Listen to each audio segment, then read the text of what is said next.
تحركت الواو بفتحة ما قبلها، على الرغم من ذلك لم تبدل الواو ألف. ليه؟ لأن حركتها أصلية. أنا بشترط إن تكون حركتها أصلية، لكن هنا حركتها عارضة.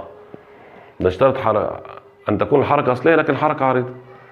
لا تبلون أصلها برضو الواو هنا تحركت الواو وانفتح ما قبلها ولم تبدل ألف، لأن حركة الواو خلاص أصلا الواو ساكنة لكنها حركت بالضم تفاديا من الالتقاء وتخلصا من الالتقاء الايه؟ الساكنين، يبقى حركتها عارضة.